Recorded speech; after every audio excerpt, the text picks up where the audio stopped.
garantiu essa passagem por todos os espectros do protestantismo, velho? É isso? Deixa eu acrescentar uma coisa a isso que eu queria ouvir também, Zé, sobre porque há uma progressiva tomada de território institucional do fundamentalismo de todas as matizes, inclusive nas pentecostais, que havia espaços de contradição maiores, foram diminuindo.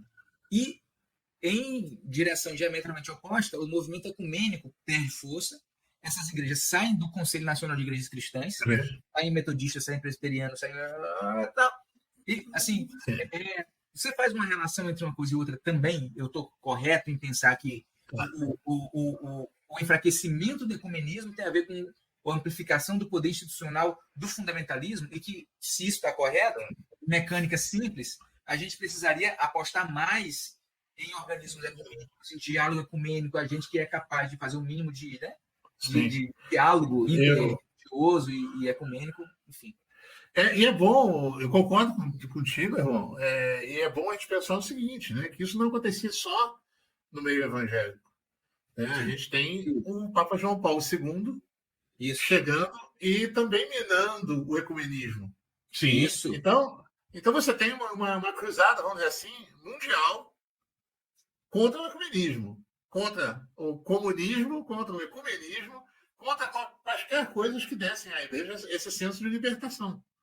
Então, há uma ação em conjunto. E eu não duvido que tenha sido em conjunto até nos bastidores, que a gente não conhece. Sim. Porque elas são feitas simultaneamente. A Igreja Católica batendo, a Igreja Evangélica batendo, a teologia do domínio, a teologia da prosperidade.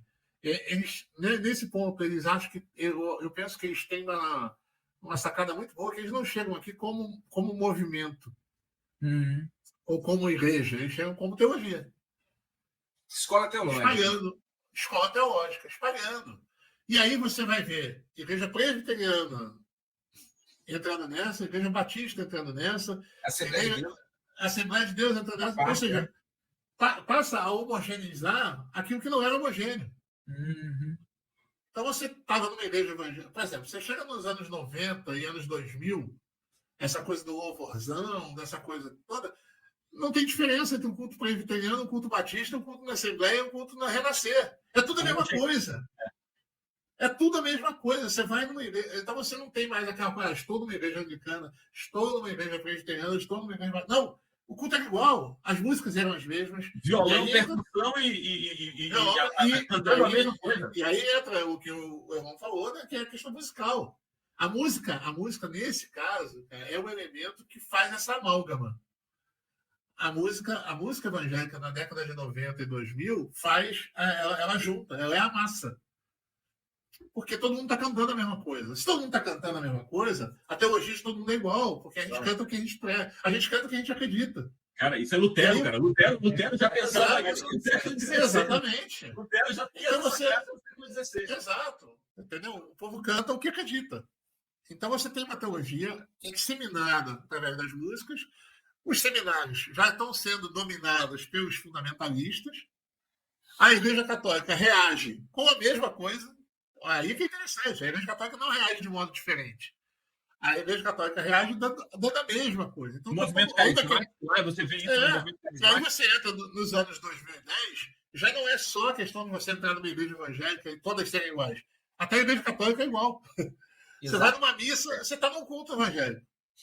Então, há uma homogeneização da religião conservadora. Com qual conversa? Primeiro a batalha espiritual, depois família. Aí você vê, ó, Deus, pátria e família, meu amigo. É o quadro perfeito. É o combo perfeito para você minar. Integralista já na década de 30.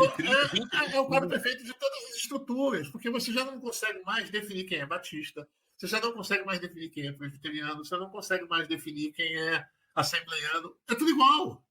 É tudo igual.